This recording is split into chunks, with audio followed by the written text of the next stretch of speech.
Vivimos en un mundo en constante cambio que usted merece entender, porque es imposible interpretar la realidad que vivimos sin conocer cada uno de sus colores. Porque muchos son los tonos de la actualidad. Presentamos Matices.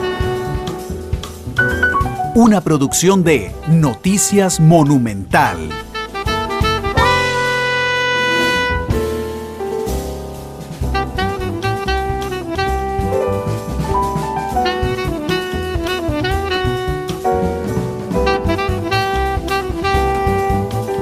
Estar con nosotros en Matices. Les decía que el tema de hoy es el Zika, pero además lo vamos a compartir con algunos otros datos de enfermedades que también son transmitidas por el mosquito Aedes aegypti, como el dengue y el chikungunya. El director de Vigilancia de la Salud, el doctor Daniel Salas, está con nosotros. Don Daniel, bienvenido a Matices. ¿Qué tal? Bueno, muchas gracias por el espacio. De verdad que siempre es un gusto estar acá compartiendo con los radioescuchas de este programa, sabiendo que llega a mucha gente justamente que puede hacer algo al respecto de lo que vamos a hablar ahorita. Gracias, doctor. Es la segunda vez, ¿verdad? Creo. Bueno, es la tercera, pero no sé si para el tema de... La segunda del Zika, sí. Creo que sí, porque habíamos estado para... No sé si otro tema fue en algún momento. Sí, no me acuerdo, pero 3 de los 600 programas que tenemos, hemos hablado de este tema. ¿Cómo está el Zika hoy? Porque informábamos con mucha alegría a principios del mes anterior que se había logrado estacionar. Aparecieron los 8 primeros casos y logramos estacionarlos cerca de un mes, más o menos, un poquito más. Pero después no, después se nos fue incrementando los casos del Zika. ¿Cómo está hoy, al día de hoy, los temas del Zika? Bueno, eso... Lo que habíamos logrado en realidad pues había sido una respuesta a muchos esfuerzos que se habían hecho por contener el virus justamente en la zona de Nicoya, ¿verdad? Que fue donde inicialmente tuvimos casos. Y es cierto que hubo mucho desplazamiento de los funcionarios del programa de vectores, hubo mucha organización comunal alrededor de los casos que se detectaron inicialmente. Pero también no hay que digamos, desacreditar el hecho de que estábamos en la etapa seca y que también no habían lluvias, los criaderos o los depósitos de agua más bien no estaban activos como criaderos en gran parte, porque también tenemos los estanques de agua que usan cuando más bien hay sequías, que es en la etapa seca. Guanacaste. Como Guanacaste, que también ahí pues cuando los dejan mal tapados se convierten en criaderos súper efectivos del mosquito Aedes aegypti. Pero lo que está pasando ahorita en realidad era completamente, pues hasta cierto punto esperable, en el sentido de que cuando vienen otra vez las lluvias, igual con la altísima tasa de viajes que tenemos actualmente, y tenemos en realidad en América, casi todos los países tienen Zika, y tienen Zika en forma importante. México, Colombia, Panamá, Nicaragua ya están reportando constantemente, ¿verdad? Y tenemos muchas personas que viajan a esos lugares y que también vienen a visitarnos de esos lugares. Entonces era en realidad muy difícil mantener esa cifra de 8 por mucho tiempo. Actualmente ya llegamos a la cifra de 32 casos de Zika confirmados en el país. ¿Por qué yo hago el énfasis también de confirmados? Bueno, acuérdense que dijimos, lo hemos dicho desde un inicio, que hasta un 80-85% de todos los casos de Zika no tienen síntomas. ¿Eso qué quiere decir? O sea, que si en una familia que consta de 5 integrantes, perfectamente puede ser que solamente una del hijo o el papá mantenga los síntomas, y que la mamá, los hermanos, el tío no tengan síntomas y sí tuvieron en algún momento el Zika en su sangre. Entonces también eso es un desafío extra. ¿Por qué?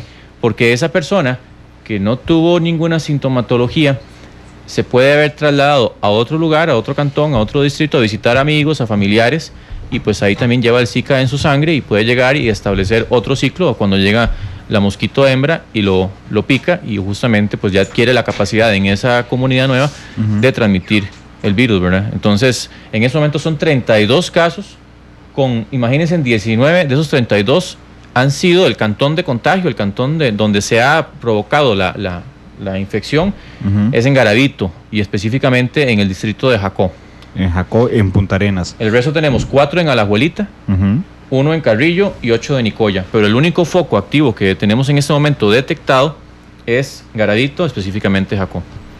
¿Le parece si nos vamos un momento a lo básico del Zika y ahorita continuamos con los números? Porque yo creo que hay elementos importantes. Usted acaba de citar 2 y quiero profundizarlos.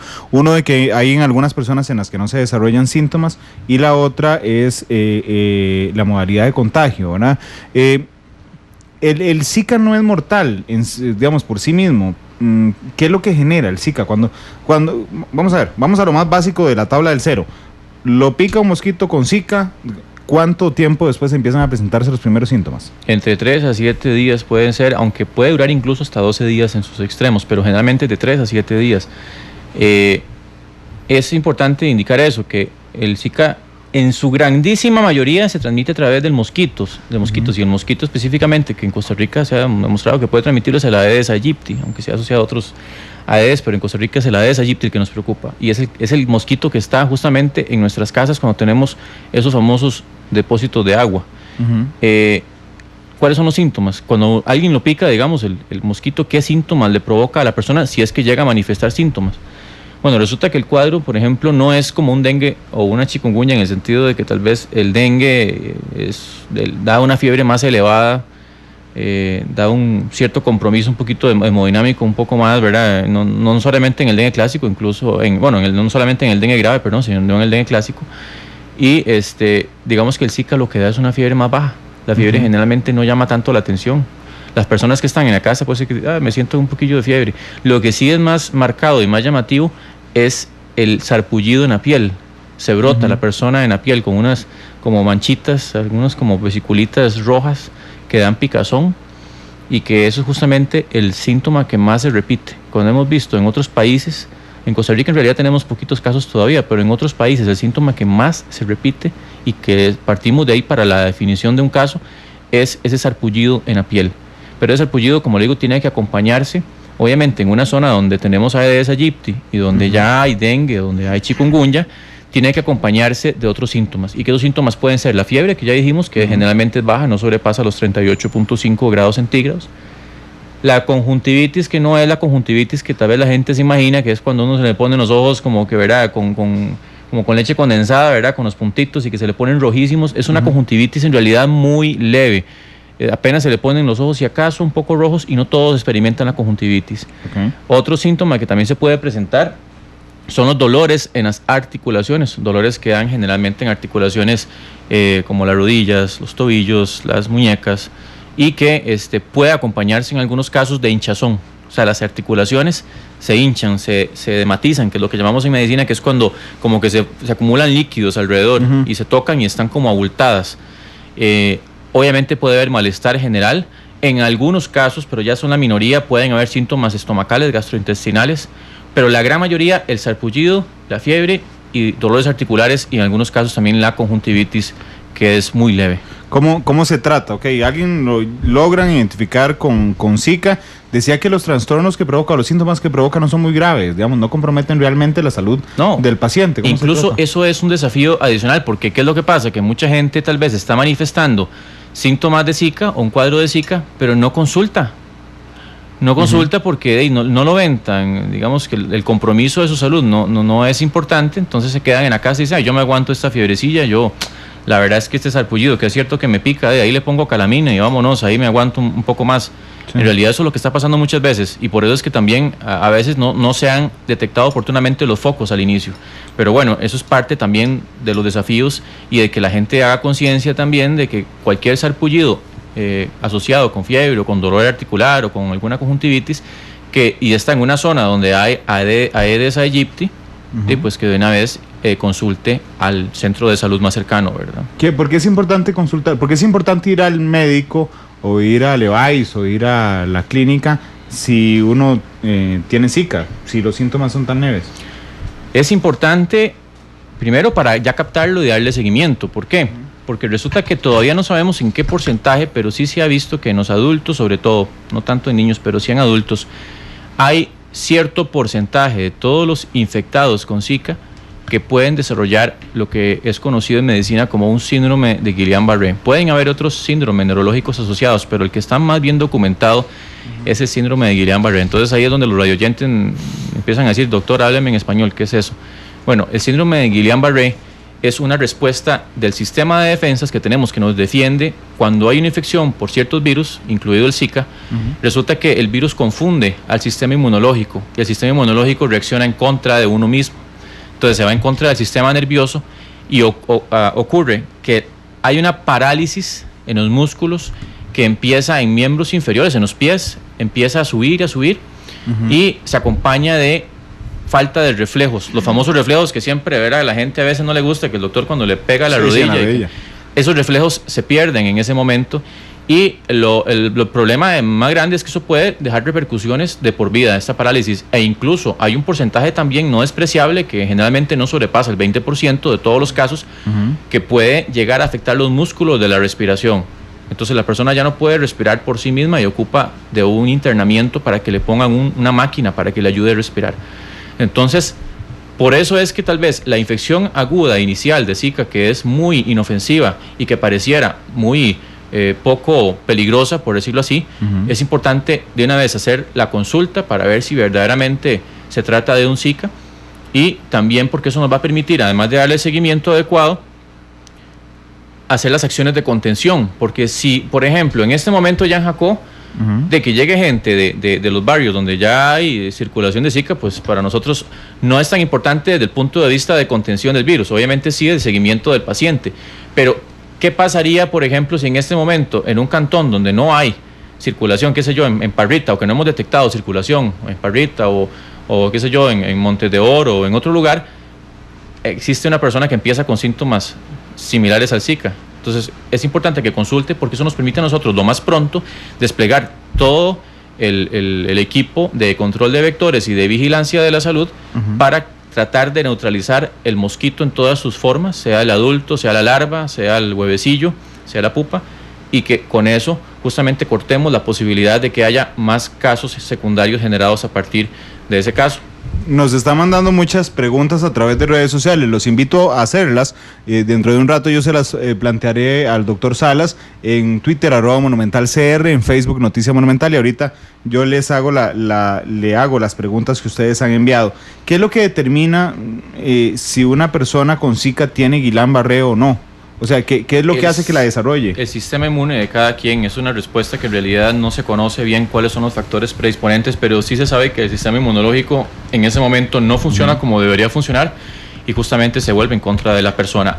Hay otra cosa que no hemos mencionado y que también es importante, sobre todo si es una mujer en edad fértil, que está sexualmente activa o bien embarazada ya propiamente, que consulte, porque sabemos, especialmente en las primeras fases del embarazo, que hay también un porcentaje de todas las embarazadas que son picadas por el mosquito Aedes aegypti y adquieren el Zika, que puede el niño que van a nacer desarrollar lo que conocemos como microcefalia, que es simplemente que la cabeza, las dimensiones de la cabeza del bebé son más pequeñas de lo que se esperaría para la edad del bebé.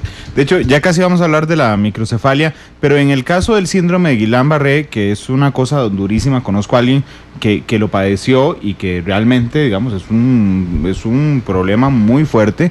¿Existe algún porcentaje de la población con Zika que presente el síndrome, para decir un 1%? Todavía no está, eso claro, es lo que le decía, sí. Este porcentaje, en realidad todavía incluso la relación de causalidad a través de estudios epidemiológicos se está todavía demostrando. Lo que ya la OMS dijo y el CDC también, es que ya son tantos los casos que se están reportando por encima de lo esperado en los países donde ya tienen circulación ampliada de Zika, que definitivamente existe una relación Zika y síndrome de Guillain-Barré. Lo que no se ha podido determinar, ni siquiera también para la microcefalia, es ese porcentaje de los 100, digamos, si tenemos 100 pacientes, 100 personas que se infectan de Zika, ¿cuántos van a desarrollar Guillain-Barré? ¿Cuántos van a desarrollar, en el caso de las embarazadas, los niños, una microcefalia? De los 32 casos que hay en este momento en Costa Rica, ¿alguno ha desarrollado el síndrome? No, ninguno ha desarrollado el síndrome. Tuvimos en realidad una falsa alarma de una persona que en realidad incluso no se pudo demostrar si tuvo o no tuvo, porque se le hizo un examen que no es definitivo, un examen en sangre. Ese fue en Liberia, y la persona había tenido pues algunos síntomas que como que daban cierta sugerencia de que tenía debilidad en los miembros inferiores y todo, pero ya fue valorado, definitivamente se descartó que fuera un síndrome de Guillain-Barré, entonces en realidad no hemos tenido ningún caso. Profundizando un poco en el síndrome, porque creo que vamos a ver, creo que si le explicamos a la gente lo complicado que es el síndrome, tal vez sea un motivador para que efectivamente, si tienen Zika, no solo se pongan calamina, sino que vayan inmediatamente al centro médico. Entiendo, usted me corrige por favor, que el tema del Guillain-Barré es un tratamiento largo, sí, doloroso, entiendo también, y que puede, bueno, usted dijo ahora que podía dejar secuelas, pero la persona que conozco que tuvo el síndrome pasó 6, 9 meses en el hospital. Es que por eso le digo, no es nada despreciable. El síndrome en realidad, como le digo, empieza con una debilidad en los miembros inferiores, en las pies, empieza a ascender hacia todo lo que son las piernas, empieza a ascender a miembros superiores, y en algunos casos, como le digo, incluso puede haber afectación de los nervios craneales y de los músculos respiratorios. Entonces, esto es muy variable. El espectro del Guillain-Barré de síndrome es muy variable, y hay más o menos 4 grupos que se han definido entre el síndrome de Guillain-Barré, en donde hay uno que se llama Miller-Fisher, otro que es, bueno, hay como 4 diferentes, pero en realidad no vamos aquí a profundizar cuál es la diferencia clínica entre cada uno, porque eso no creo que sea de interés para los radioescuchas, pero sí es importante decirles eso, que al final el síndrome de Guillain-Barré, que es esa parálisis por justamente el ataque que ocurre en el sistema autoinmune, puede dejar secuelas, puede dejar un problema de recuperación que puede extenderse meses e incluso de por vida, ¿verdad? Es un tratamiento muy crónico que incluso es bastante caro. Bueno, la caja lo puede dar también, pero yo estoy seguro... Más con el tarifario del Ministerio del Colegio Médico. Bueno, eso es otro tema, ¿verdad? Ya. Pero ese es otro tema. Sí. Pero aquí lo importante es decirles, yo estoy seguro que a nadie le gustaría pasar por una fase de recuperación o por una fase aguda de síndrome de Guillain-Barré. ¿Por qué? Si estamos tan apurados con nuestra vida de que tenemos que ir a estudiar, que tenemos que ir a trabajar, que tenemos que preparar la comida, que tenemos que atender a los niños y no tenemos tiempo para hacer esa eliminación de los depósitos de agua. ¿Y qué es lo que pasa si nos da un síndrome de Guillain-Barré? ¿Qué es lo que pasa si tenemos un niño con microcefalia? O sea, nuestra calidad de vida se tiene que readecuar completamente a otro estilo de vida y ya no vamos a poder hacer las cosas que estábamos acostumbrados en la cotidianidad. Entonces, mi pregunta es a todos los que nos están escuchando, ¿por qué usted, si está tan enfrascado en su vida y supuestamente no tiene tiempo para eliminar criaderos, imagínense qué pasaría si tuviera un síndrome de Guillain-Barré que lo va a dejar postrado en cama posiblemente por algún tiempo y la recuperación no va a ser nada satisfactoria y usted ya no va a poder hacer todas las cosas que en este momento lo mantienen ocupado y que justamente le impiden eliminar criaderos y protegerse usted, su familia y su comunidad? Doctor, lo escuché darle estas declaraciones a nuestra periodista Karina Porras en días anteriores, y déjeme decirle que me impresionó mucho el énfasis que le pone en el sentido efectivamente de que si da el síndrome ahí no es frenar y agarrar tiempo si uno quiere, es que el tiempo de una vez, o sea, la vida lo frena uno prácticamente. En el caso de microcefalia, entiendo, si mal no recuerdo, que los primeros casos vinculados al Zika ocurrieron en Brasil, que fue el primer país del continente. En América en realidad fue en la isla de Pascua, curiosamente. Ok, más al sur todavía. Sí, pero donde ya hubo una epidemia importante fue en Brasil, justamente. Sí, y después ya se vino, para Colombia, ha venido ascendiendo y en realidad claro. pues... Y hubo un enorme debate al inicio de si era el Zika, si no era el Zika, hasta que al final la OMS dijo bueno, sí, o sea, realmente es tan enorme la cantidad de casos que tiene que haber una relación entre los dos. Recuerdo que uno de los primeros 8 casos era una mujer embarazada. Sí. No ha habido casos de microcefalia en esos 32. No hemos tenido ningún caso confirmado de microcefalia. En Costa Rica existe la microcefalia, no es que es un padecimiento que no exista. Y no todos los niños con microcefalia en realidad tienen algún retardo del desarrollo o retardo mental, pues la mayoría sí lo llegan a padecer. En realidad la frecuencia en Costa Rica no es tan elevada, es relativamente baja, pero justamente en este momento que empezamos ya a ver que el Zika empieza a circular es donde estamos haciendo esa vigilancia para ver si verdaderamente se nos van a elevar los casos de microcefalia. En realidad obviamente no quisiéramos que ninguna familia pase por esto, por una picadura de un mosquito con Zika que se provoque una microcefalia, pero eso es lo que uno quiere como salud. La pregunta mía es ¿qué es lo que quiere la población? O sea, si tenemos toda la oportunidad de eliminar criaderos, o sea, si ustedes quieren verdaderamente o no lo quieren, o qué es lo que les impide, o sea, qué es lo que ustedes les está impidiendo que se levanten del sillón o que dejen un momentito su cotidianidad para proteger su salud, que al final de cuentas y con sentido común aplicándolo es lo más importante. Sí, hay una enorme indiferencia sobre este tema y ahorita vamos a hablar de esa indiferencia que hoy es el Zika, pero hace algunos meses fue el chikungunya y hace algunos años y ahora el dengue sigue siendo, porque sí. Acuérdense que el dengue grave, que es cuando da por segunda vez, ocurre unas posibilidades aumentadas de que ocurra un dengue grave, sí. O bien si hay un serotipo 3, por ejemplo, que lo pica directamente, que lo infecta directamente, puede provocar un dengue grave y el dengue grave perfectamente puede comprometer su vida e incluso llevarlo a la muerte. Antes de seguir con la microcefalia, hay una pregunta que nos envían y que me parece muy pertinente, y es si los centros hospitalarios costarricenses están listos para enfrentar un aumento de casos del Guillain-Barré, por ejemplo. Sí, o sea, también eso depende mucho de la cantidad de casos que se puedan asociar finalmente a Zika y cuántos casos de Zika vayamos a tener. Sí. En este Pero momento... tiene que tratarse en cuidados intensivos, supongo. No todos los casos, por eso le digo, hay algunos casos que ocurren pues más favorables y pueden mejorar y recuperarse sin necesidad de un internamiento de por medio. Pero hay otros casos que son mucho más graves, que son justamente esos que estamos hablando, que le pueden verdaderamente cambiar la calidad de vida a una persona por muchísimos años o incluso por el resto de su vida, dependiendo de las secuelas que pueda dejar. Entonces, que si estamos preparados, yo le diría que tenemos de los mejores sistemas de salud de Latinoamérica, y eso no solamente lo decimos nosotros, lo ha dicho la Organización Panamericana de la Salud, lo han dicho incluso visitantes internacionales, pero obviamente no tenemos todavía claro cuál es la frecuencia de casos de Guillain-Barré asociada a Zika, y tampoco sabemos cuál es el escenario real de cuántos casos de Zika vamos a tener en Costa Rica al final de cuentas por año. Eso podemos hacer proyecciones, pero no sabemos con ciencia cierta cuánto va a ser.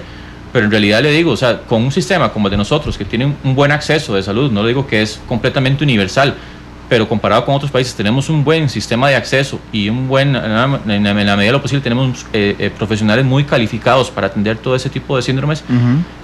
Eso va a depender mucho de qué cantidad verdaderamente de síndrome de Guillain-Barré vamos a tener en el país. Que de hecho le agradezco mucho a Karina Porras, nuestra compañera, quien me informa que la OMS estima que la incidencia anual en el síndrome de Guillain-Barré oscila entre 0.4 y 4 casos por cada 100.000 habitantes por año. Eso nos da más o menos un poquito más de 150 casos máximo al año. Sí, pero acuérdense que el síndrome de Guillain-Barré lo provocan muchísimos virus. O sea, en 2/3 partes de todos los síndromes de Guillain-Barré se demuestra que hubo una infección viral o bacteriana previa, en las 6 semanas previas. Y hasta influenza lo puede provocar un dengue, lo puede provocar un Epstein-Barr, lo puede provocar un herpes virus, lo puede provocar el Campylobacter jejuni, que por ejemplo en Estados Unidos es la principal causa, es una bacteria enteropatógena que puede provocar también un síndrome de Guillain-Barré. Si empezamos a enumerar aquí los virus y bacterias que pueden provocar síndrome de Guillain-Barré, es amplísimo. Lo que pasa es que obviamente con el Zika se está viendo una asociación muy importante. En ese momento no tenemos la frecuencia, pero la vamos a tener. Y las cifras preliminares es que parece que el Zika está aumentando, ¿verdad? La cantidad de síndrome de Guillain-Barré que se registra normalmente en todos los países debido a todos los otros microorganismos o respuestas autoinmunes que desconocemos, tal vez el gatillo. Sí, de hecho le pregunté si estábamos listos porque recuerdo un comunicado de prensa de la OPS pidiéndole a los países alisten, preparen, digamos, camas en cuidados intensivos, porque podría, sobre todo los países que ya tienen un tema ampliado de Zika, podrían ocurrirles un montón de casos. En el tema de la microcefalia, y aquí también es para que aumentemos, lamentablemente somos tan indiferentes que a veces a través del miedo tal vez podríamos aumentar la eliminación de los criaderos. Hay que tener cuidado en eso, porque uno no puede tampoco infundir pánico que no sea cierto. Sí. Uno tiene que tratar de guardar ese equilibrio. Lo complicado es ahí cuando, por ejemplo, no sabemos verdaderamente cuál es la frecuencia de síndrome de Guillain-Barré y de microcefalia, y decirle a la gente, no, tranquilos, en realidad esto es 1 en 1 millón que va a ocurrir, o 1 en 5 millones. Va a ocurrir en toda la historia de Costa Rica, ni siquiera se va a ver un registro porque es 1 en 5. Ojalá tuviéramos esos datos ya aquí fríos para poder decirle a la gente cómo es el asunto. Pero en este momento estamos hablando con los datos que se han demostrado en otros países, que son ciertos, y que obviamente nosotros nos basamos en lo que tenemos en otros países, y que aunque todavía no se ha detectado, no se ha llegado a determinar esa frecuencia de ocurrencia de síndrome de Guillain-Barré o microcefalia asociada a Zika, lo que tenemos que hacer es simplemente decirle a la gente, vean, usted está en riesgo en este momento, después de una picadura de un mosquito y que tenga Zika, usted está en riesgo de tener un síndrome de Guillain-Barré, usted está en riesgo, si es una mujer embarazada, de tener un niño con microcefalia. Y la gente tiene que entender que esos riesgos son reales, que no son riesgos ficticios, y que aunque no sepamos la frecuencia, le puede pasar a usted, aunque usted diga, no, a mí no me va a pasar, a mí es que yo soy muy saludable, y la verdad es que mi Dios siempre me protege, y de repente le pasa. y tanto que le dijimos y tanto que le advertimos y tanto que usted tuvo las oportunidades para activarse eliminando criaderos y nunca lo hizo, ¿verdad? Sí, de hecho, bueno, sería una irresponsabilidad decir a estas alturas a la población que no se preocupe, que puede estar tranquila porque no está la frecuencia. La microcefalia, efectivamente, la cabeza más chiquitita, ¿verdad? Esto genera, le pregunto, desde una absoluta ignorancia en este tema, doctor, ¿esto hace que el cerebro no se desarrolle como tiene que desarrollarse? ¿Es eso? Es correcto, o sea, en realidad microcefalias hay dos tipos, las primarias y secundarias. Generalmente las primarias, que son hereditarias, existe pues un problema del no desarrollo justamente de la masa encefálica y existen otras causas que ya son secundarias, donde generalmente es la bóveda craneal la que no se expande y entonces no permite justamente que se desarrolle bien el encéfalo, el cerebro, pero de todos modos en los dos casos el cerebro no se logra desarrollar, no se logra expandir lo que tiene que expandirse. Entonces, dependiendo también de la profundidad de la microcefalia, qué tan severa es, pues obviamente podríamos decir que eventualmente, acuérdese que esto uno lo compara siempre con estadísticas de qué es más o menos lo normal, o sea, qué es lo normal de lo más esperado dentro de las dimensiones del cráneo. Pero entonces hay casos que cursan, como le digo, que son diagnosticados como microcefalia, pero que tal vez son microcefalias que apenas alcanzaron a ser microcefalias y que en realidad el cerebro se logró desarrollar casi que en su plenitud y no tienen ningún problema de desarrollo. Pero la mayoría de las microcefalias sí tienen problemas de retardo mental y sí tienen problemas de desarrollo psicomotor y de habilidades en la vida. O sea, los niños, si usted se le hace un seguimiento desde pequeños, generalmente no responden con la escala de desarrollo a la edad que tienen. Ellos van siempre retrasados, les cuesta más aprender ciertas cosas, les cuesta más desarrollar algunos sentidos, ¿verdad? Eso hay un gran abanico muy amplio de posibilidades en esto de la microcefalia, pero lo que sí es que la mayoría sí cursan con problemas del desarrollo psicomotor. ¿Y provoca muerte prematura? En algunos casos, en realidad no la microcefalia como tal se ha dicho que provoque la muerte, sino lo que se está diciendo es que el mismo virus del Zika puede provocar mortalidad, o sea, óbitos o digamos bebés que no llegan a nacer, sino que hay un aborto debido al Zika. En realidad el Zika en este caso ataca el sistema nervioso en los niños, en los bebés. Él se va y justamente hace que el sistema nervioso, por X o Y, no se sabe todavía exactamente el mecanismo de agresión, cómo es que se adhiere, cómo es que lo hace, pero sí ataca el sistema nervioso y no permite que las organelas, digamos, especialmente el cerebro, se desarrolle de una manera satisfactoria. Doctor, y una vez que nace un bebé con microcefalia, ¿su expectativa de vida es tan larga como cualquier otro bebé o no? Puede vivir como la expectativa de vida, bueno, prácticamente la población normal. Como una población normal, pero si estamos hablando de que muchos de ellos van a tener problemas de retardo mental y desarrollo psicomotor, va a depender mucho justamente de las redes de apoyo familiar que tenga para que tenga una calidad de vida digna y que pueda pues justamente llegar a una expectativa de vida alta.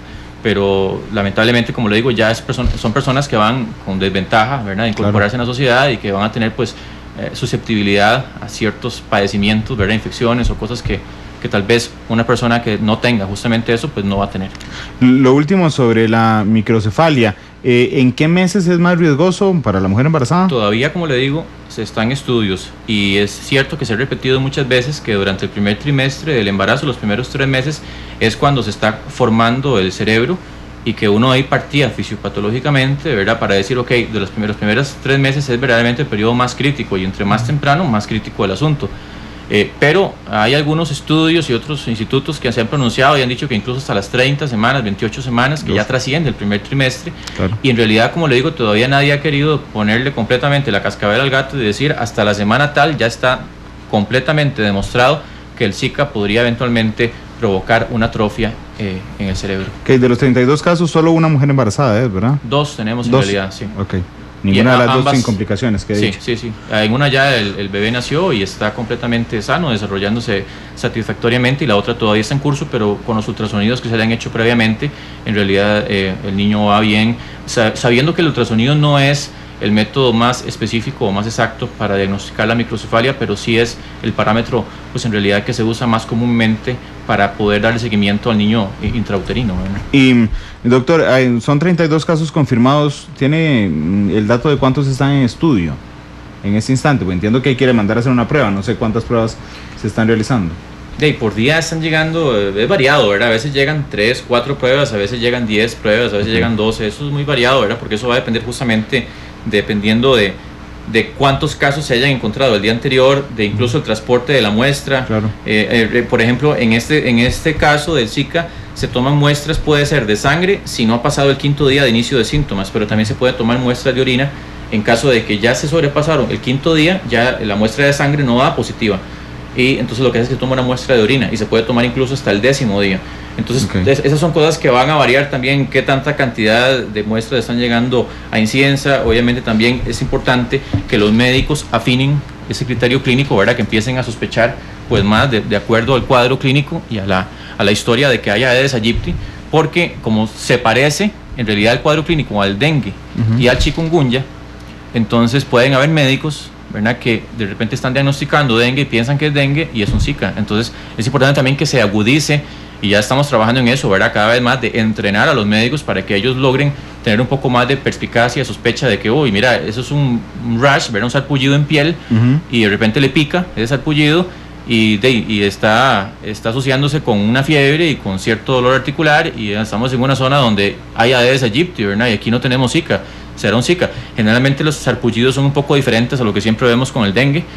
Como le digo, los dolores articulares, los edemas, tal vez pueden ser un poco diferentes, y eso justamente es lo que estamos en estos momentos tratando de transmitirle a la comunidad médica, ¿verdad? Para que... ¿El examen que se hace es definitivo o hay un primer examen y si sale positivo se hace un segundo examen? No, en realidad hay un examen que se hace en sangre que se ha venido haciendo con el dengue, que es lo que llamamos nosotros la serología, que es detectar los anticuerpos contra el dengue, y que resulta que el Zika vino a complicarnos el asunto. ¿Por qué? Porque el Zika y el dengue, no el chikungunya, pero el Zika y el dengue son justamente, por decirlo así, comparten genéticamente su filum, ¿verdad?, su origen. Entonces, cuando usted tiene un resultado en serología positivo por Zika, puede ser dengue, porque también puede salir positivo por dengue, o si lo tiene por dengue, puede ser Zika, porque, o sea, los dos comparten ese asunto. Entonces, el examen que estamos usando nosotros ahora es la biología molecular, se llama PCR, y solamente la tenemos, está a nivel privado, pero en realidad para poder nosotros, ya lo dijimos, a nivel de salud, decir que un caso es verdaderamente confirmado, lo estamos haciendo a través de incidencia. Y es una prueba obviamente más costosa que la serología, pero es bastante rápida también, y nos hemos estado preparando para pues tener bastante cantidad de reactivos para poder procesar las muestras que se requieren. Entonces primero pasa por serología y después... No pasa por serología. ¿Va de una vez a incienza? No necesariamente, o sea, estamos ahorita, si ya hay una sugestividad alta de que es Zika, se manda de una vez por Zika y se procesa por Zika. Son las 2:56, antes de ir a la pausa, doctor, ¿qué es lo que tiene este mosquito maldito, el Aedes aegypti, que es vector de tantas enfermedades? ¿Qué es lo que tiene? Sí, ¿qué tiene? Es un super mosquito, ¿qué tiene? Todo lo transmite el Aedes aegypti. Dígame usted, o sea, eso es un mosquito que es un sobreviviente, que se adapta, que él logra adaptarse. Por ejemplo, antes solo lo teníamos bajo los 300 metros sobre el nivel del mar, empezó a subir y resulta que ahora ya lo encontramos a los 1000 y más metros sobre el nivel del mar. Lo que sí hemos visto es que entre más alto esté, menos capacidad de transmitir el virus tiene, pero él logra vivir, y él logra, o sea, si él no tiene criadero cerca, él empieza a desplazarse, y el viento lo puede trasladar hasta incluso, ¿verdad?, cientos de metros alrededor, o él solito sin viento puede trasladarse 100 metros o más.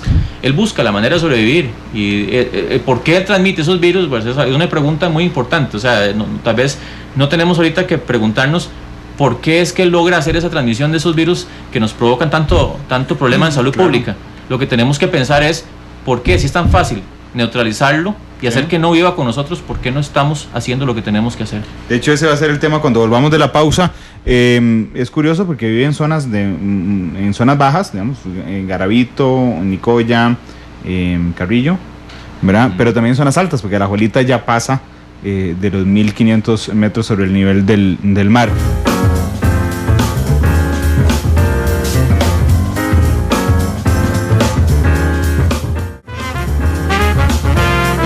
Estamos con el doctor Daniel Salas, él es el director de Vigilancia de la Salud del Ministerio de Salud, hablando hoy del Zika. Una lucha que hemos perdido. El Aedes aegypti es un mosquito de 7 milímetros que nos ha ganado la batalla a la raza más evolucionada sobre el planeta Tierra. Y curiosamente aquí en Costa Rica existe una enorme, lo veo yo y se lo voy a preguntar al doctor, una enorme indiferencia de los costarricenses en algo tan sencillo como es eliminar los criaderos. Doctor, desde el ministerio, ¿ustedes notan esa indiferencia? Porque créame que a veces es frustrante, y supongo que para usted más, hablar y hablar y hablar de la eliminación de criaderos y ver que la gente no lo hace. Bueno, yo lo que le preguntaría justamente a los que nos están escuchando es ¿por qué no lo hacen? Eso es lo que yo quisiera, escuchar a la gente, ¿verdad? Diciendo, ¿por qué yo no reacciono? ¿Será que yo pienso que de repente, como el dengue siempre ha sido lo que se ha dicho, una gripe más, y ya, eso pasa, y ya se acabó? O a lo largo de la chikungunya, que tanto nos dijeron que provocaba un síndrome incapacitante, que duraba varios meses, resulta que en Costa Rica no fue tanto como en República Dominicana. Entonces, ¿qué importa un dengue, una chikungunya? Con el Zika, por ejemplo, que estamos hablando de esas complicaciones, como no son en todos los casos que ocurren, porque si fueran todos los casos, le aseguro que la gente ya estaría más alarmada y estaría verdaderamente moviéndose en ese sentido de eliminar criaderos, pero no es en todos. Pero igual, ¿por qué jugársela? ¿Por qué? Como es como una ruleta rusa, ¿verdad? Cuando agarran ese revólver y que cargan solo una bala, ¿por qué empezar a jugar a ver si me va a tocar a mí ese síndrome de Guillain-Barré? ¿Por qué jugármela de que a ver si me va a tocar a mí justamente hacer, o más bien jugármela de que mi esposa o mi hija o mi nieta o mi sobrina tenga un niño con síndrome de Guillain-Barré, con microcefalia? O sea, ¿para qué empezar a correr suertes si tenemos toda la potestad y toda la capacidad de eliminar los hogares, las casitas que tenemos, que en realidad les ponemos hoteles 5 estrellas a la Aedes aegypti, ¿verdad? Y hablamos de las llantas, que para qué la gente tiene llantas ahí por años de años en el patio, que son justamente criaderos riquísimos para la Aedes aegypti, porque es que la gente agarra un tarro y en lugar de una vez botarlo, disponerlo como tiene que ser, lo deja tirado en el patio, y el tarro ahí de aluminio, de plástico, está ahí y llueve, y ahí están los plásticos que usamos para cubrir, las bolsas de plástico para cubrir las cosas que tenemos en el patio, y llueve, y resulta que como tenemos las bolsas de plástico, a veces son medio cóncavas, ahí se acumula el agua y nunca nos acordamos de que eso está ocurriendo. Yo he escuchado a gente decir, no, pero es agua limpia. ¿Qué tiene? No tiene nada que ver que sea agua limpia o agua sucia. Más bien supongo que disfrutan más los mosquitos de Aedes aegypti en agua limpia. Por supuesto. Les ponemos una piscina ahí. Por supuesto.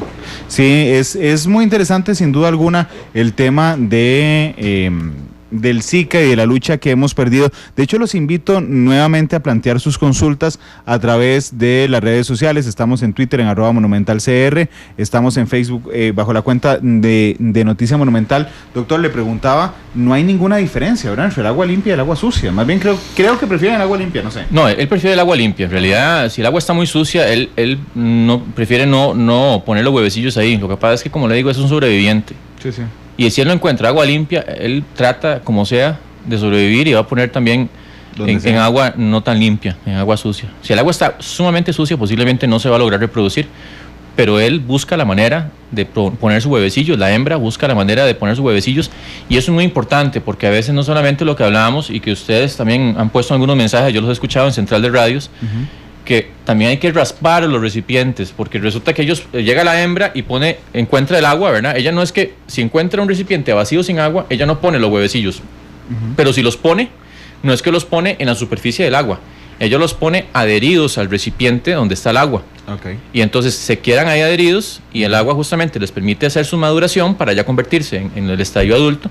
Pero si usted solamente quita el agua y deja ahí los huevecillos no van a llegar adultos. Pero si usted otra vez, por alguna circunstancia, entra el agua y otra vez vuelven a sentir la humedad del agua, ellos empiezan otra vez a reactivarse. Pueden durar hasta un año ahí inactivos. Entonces es importante con un cepillo raspar también las paredes de las pilas que hemos tenido mucho tiempo con agua ahí, que está estancada por varios días. Ahí es donde tenemos que raspar. Incluso a veces tenemos un caño taqueado, y resulta que el caño, como decimos, también no es agua tan limpia, pero llovió y tiene agua limpia y ya duró 3-4 días ahí estancada el agua. Hay que raspar ese caño también. Las canoas, si han estado taqueadas por varios días, hay que raspar también los bordes. Y yo sé que a la gente le da pereza y dice, uy, es que qué pereza subirme al techo, y qué pereza agarrar un cepillo, y qué pereza raspar. Y yo les digo, qué pereza sería más bien verdaderamente, como le digo, tener un síndrome de Guillain-Barré o un familiar con microcefalia. A ver, eso sí, mucho más pereza en el sentido no de que, más bien es pesar, ¿verdad? Es pesar, claro. Y es todo el problema que conlleva para la familia. Pero usted además, con lo que nos acaba de decir, acaba de poner algo en perspectiva.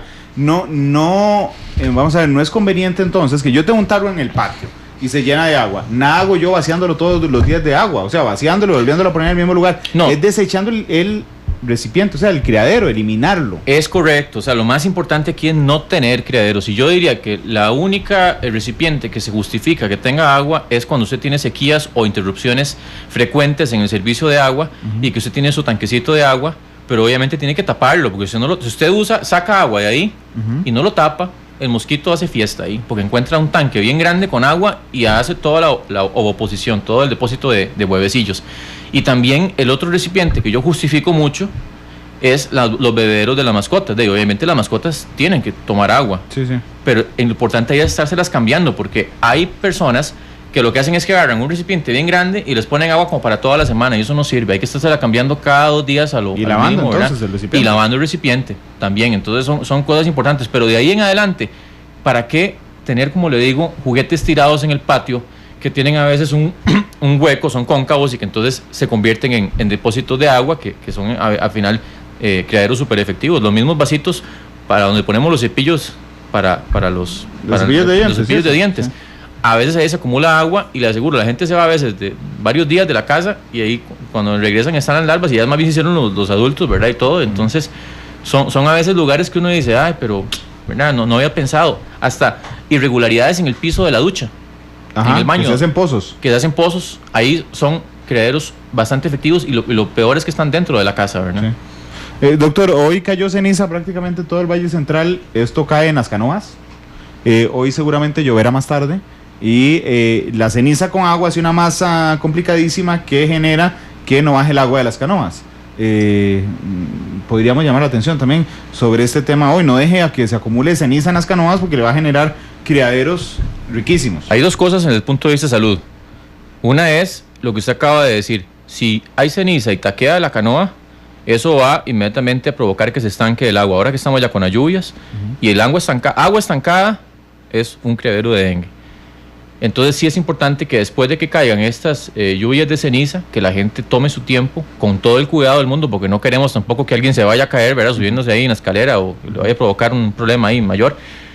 Pero sí con todo cuidado, obviamente, si usted no es una persona con alguna disabilidad o que se encuentre en una edad avanzada, porque también hemos encontrado eso, ¿verdad? Que de repente una persona de 75 años subiéndose ahí a limpiar la canoa, y eso no es lo adecuado. O sea, siempre hay que buscar los canales adecuados, pero sí que cada vez que caiga ceniza, y sobre todo cuando es importante la caída, que se suban a limpiar las canoas, porque estamos justamente entrando en etapa lluviosa y eso es un criadero súper efectivo. Y la otra es que recuerden también que la ceniza, si empieza a caer más ceniza, eso empieza a provocar un peso importante sobre las estructuras y puede hacer que se desprendan las canoas o incluso hasta las latas de zinc pueden venirse abajo y en estructuras no muy fuertes pueden haber colapsos mecánicos, ¿verdad? Por justamente el acúmulo de ceniza. Claro, estamos hablando ya de una cantidad de ceniza muy importante y reiterativa a través de los días, ¿verdad? Pero no es que eso es lo usual, pero sí es importante estar muy atentos a que esto justamente genera un criadero muy importante. Claro, pero además es que la ceniza mojada pesa más. Puede ser que seca la veamos como un polvito, pero se moja y se hace una masa fortísima. A mí me ha alarmado enormemente la presencia del Zika en Alajuelita, por 2 cosas. Primero, porque las otras zonas, digamos, están dentro del hábitat natural del mosquito. Alajuelita no tanto, es una zona más alta y que podría generarnos, digamos, la migración del mosquito todavía más hacia el este, donde tenemos zonas más altas, y como es un sobreviviente, podría ir adaptándose. ¿Cómo ha sido la reacción de los vecinos de Alajuelita después de conocer que hay casos en ese cantón? El asunto aquí es complicado, porque uno puede decir que hay vecinos que son súper colaboradores y eso lo encontramos en todas las comunidades. Hay vecinos que son muy responsables y muy conscientes de que este asunto del mosquito Aedes aegypti no es un asunto de dejarlo pasar por alto, de que no podemos hacernos de la vista gorda y que es un asunto que es con usted. Es con usted el que está oyendo en este momento, el que tiene la responsabilidad número 1 para buscar criaderos y eliminarlos, es usted en la casa que me está escuchando. Pero justamente hemos encontrado, después de todo este asunto de que ya se sabe que hay casos en Alajuelita, hemos encontrado personas que tienen siempre depósitos de agua, que siempre tienen, incluso hemos encontrado lo que se llaman también acumuladores, que tienen una cantidad inmensa de depósitos. Y hay gente pues que incluso hay que apoyarlas ya de otro punto de vista, ¿verdad? Ya con profesionales calificados que les ayuden a superar ese asunto del por qué ellos acumulan pues criaderos y diferentes artefactos que pueden convertirse en criaderos, pero definitivamente hay vecinos que no están colaborando, incluso después de que ya el Zika está en su comunidad, ¿verdad? Sí, entonces es lo que le digo, estamos como dormidos, siento que la gente piensa que esto no es con ellos, siento que la gente piensa que esto es un asunto de Brasil y de Colombia, pero que no va a ser de Costa Rica, que en Costa Rica no vamos a tener ninguna complicación, y les aseguro que están equivocados. O sea, en la medida en que tengamos cada vez más casos de Zika, el porcentaje de esos casos que pueden convertirse en síndrome de Guillain-Barré, las probabilidades van aumentando. Y también de microcefalia, obviamente, en mujeres embarazadas. Tenemos que proteger mucho a las embarazadas, tenemos que poner sedazos, tenemos que poner mallas en las puertas, en las ventanas, para que los mosquitos no ingresen desde el exterior. Tenemos que ponerles mosquiteros a las embarazadas, tenemos que usar repelente en ellas. O sea, tenemos también que, como familia, como comunidad, protegerlas a ellas, en el sentido de que no queremos jamás que el niño tenga microcefalia. ¿Los repelentes sirven? Los repelentes sirven, claro que sí. Lo que pasa es que igual hay que estarlos aplicando con cierta frecuencia, porque el sudor los va lavando, ¿verdad? Y las plaquitas y todo esto que usamos en general, no voy a decir ninguna marca, pero en general, para evitar los mosquitos, eso sirve. Son efectivas. Lo que pasa es que también hay que tener cuidado, obviamente, en el caso de los asmáticos y las personas que también, pues, estos aerosoles les pueden provocar crisis asmáticas. Entonces, pues, uno, pues, obviamente trata siempre de buscar un balance. Y si una persona es muy asmática y reacciona mucho a los repelentes y a los plaquitas, pues entonces de que use mosquitero, que justamente proteja su casa con sedazos, y que cuando abre las celosías, de que tenga las persianas, que tenga una malla ahí que impida que el mosquito entre, ¿verdad? Que por cierto, tiene que ser un sedazo bastante fino. Es finito. Espacio, ¿verdad? Sí, bueno, no van a poner ese de 1 por 1, centímetro por 1 centímetro, que ahí. A mí es 7 milímetros el mosquito de largo. De ancho no me imagino cuánto, medio milímetro. Es una cosita muy pequeñita. Vamos a Jacó también. Activo está en ese instante la explosión, digo, en términos muy moderados, de casos del Zika es en Jacó. En este momento es el foco activo que tenemos. Vean, Jacó, incluso ya lo veníamos manejando desde semanas previas. Del punto de vista de dengue y chikungunya, tenía mucha actividad vectorial para estar en etapa seca. O sea, no era que teníamos 30 casos, no eran tantos, pero sí se había mantenido con casos en las últimas semanas. Y justamente ya se han venido haciendo ciertas acciones, porque cuando tenemos casos constantes, pues se hacen campañas de recolección, se trata de trabajar con la comunidad, pero a raíz de que ya se empezaron a notificar los primeros 8 casos, y ahora que ya alcanzamos los 19 confirmados, pues lo que inmediatamente hicimos fue volcarnos completamente. Tenemos en este momento 20 funcionarios del programa de control de vectores trabajando exclusivamente en los barrios de la zona de Jacó, que son los más problemáticos.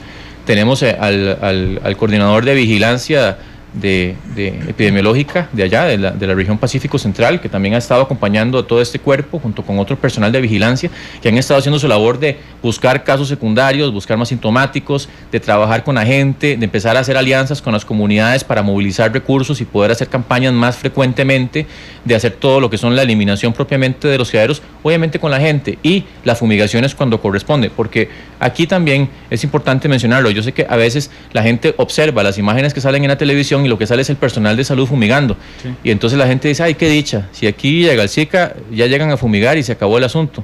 Y están súper equivocados, porque resulta que la fumigación primero solo mata al adulto. Es cierto que usamos otro tipo de neutralizadores de larvicidas, lo que llamamos neutralizadores de larvas, que son el abate, el espinosad, otras soluciones ahí, pero lo más importante aquí decirle es, si usted está esperando que llegue el ministerio a hacerle su tarea, está súper equivocado, porque estamos hablando de que tenemos 300 funcionarios de inspectores para 4.800.000 o más personas en Costa Rica, que no pueden estar ni simultáneamente ni de manera constante todo el año en su comunidad haciendo el trabajo que le corresponde hacerlo justamente a usted, a la municipalidad y a la organización que puedan lograr.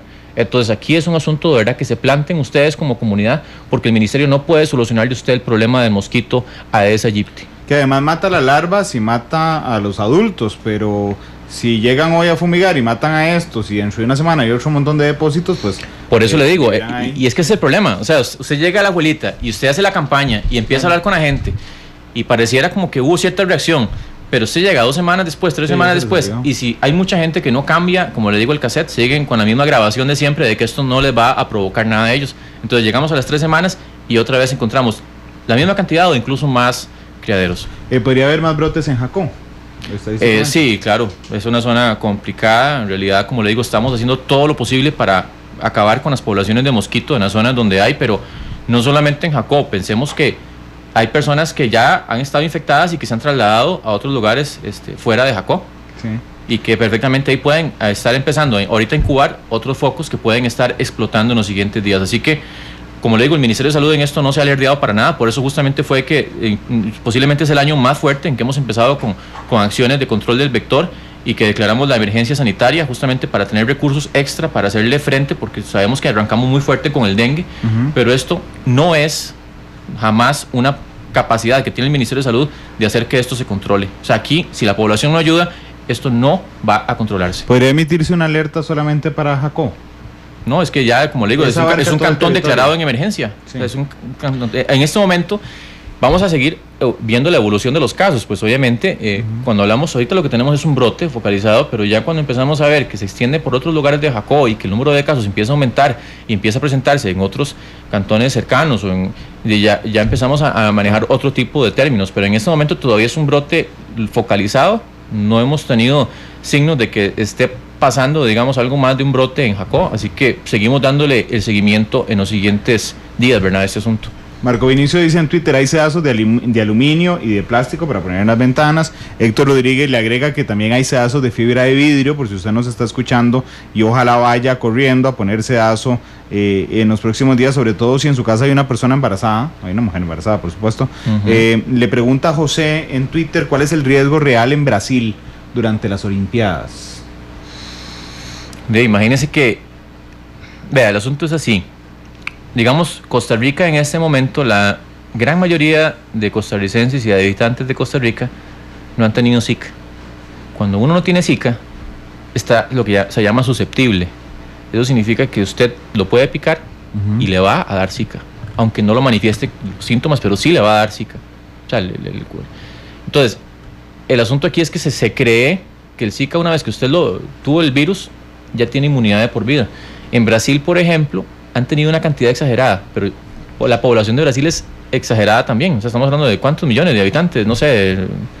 Yo le voy a decir, porque yo tengo una base de datos aquí en mi computadora. Bueno, se llama Google. Sí, ok. Muy buena esa base de datos, pero yo sé que son millones de millones. Sí, son 200 millones de habitantes. Entonces, hablando, por ejemplo, de que el Zika el año pasado fue cuando circuló en Brasil y que ya se fueron agotando algunos susceptibles, la población de Brasil es tan amplia y obviamente van a llegar personas de otros países a estas Olimpiadas, que esto va a favorecer también, obviamente, si es que Brasil no ha hecho un control adecuado del vector y no ha logrado hacer ese cambio en la mente de la gente, que aquí lo que está fallando es la parte cultural, ¿verdad? Eso es lo que nos está fallando en todos los países. Entonces, si Brasil no logra hacer ese control efectivo del vector, pues perfectamente puede hacer que explote, ¿verdad?, otra vez el Zika, y que incluso pueda también servir de exportación para los países de los concursantes y de todos los espectadores y medios de comunicación, ¿verdad?, y todo lo que se maneja logísticamente alrededor de una Olimpiada. Y la última pregunta se la plantea Magonju en Twitter, dice, si soy portador del Zika y soy picado por un mosquito común, ¿el mosquito se infecta? El mosquito tiene que ser Aedes. ¿Para que se infecte? Para que se infecte. Se ha visto que el Culex, por ejemplo, que es un mosquito que todavía más común que la Aedes aegypti, puede portar el virus. Lo que no se ha demostrado es que logre transmitir el virus. Entonces, esas son cosas importantes. Ahorita lo que estamos completamente seguros en la comunidad científica es que el Aedes aegypti el mosquito es el enemigo público número 1 de la salud pública de Costa Rica a nivel de enfermedades transmitidas por vector, y que tenemos que hacerle la guerra todos los días, ¿verdad? Es la hembra la que pone los huevecillos, y en realidad ella es la que ocupa esa sangre para justamente hacer todo el ciclo de reproducción. Ella ocupa esa sangre. Sin la sangre el ciclo se trunca y entonces no puede hacer que los huevecillos, ¿verdad?, o opositar y hacer todo el crecimiento del mosquito. Doctor, muchas gracias por haber estado aquí esta tarde. El doctor ha corrido para poder estar con nosotros esta tarde, así que muchas gracias, pero creo que era importante darle esta información a la población hoy. Con mucho gusto, para servirles, y de verdad yo espero que la gente, poco a poco, aunque sea, que algunos tal vez no escuchan el programa todos los días, pero si lo escuchan, que entiendan que el asunto es con ustedes, que el Ministerio de Salud hace lo posible, pero no somos suficientes, y que si la gente no se une, las comunidades no se unen, vamos definitivamente a no poder hacer que el Zika, digamos, que no tengamos un aumento de casos explosivo como lo han tenido otros países. Todas las perspectivas, cada punto de vista. Exploramos la realidad y cada uno de sus tonos. Esto fue Matices, por Radio Monumental.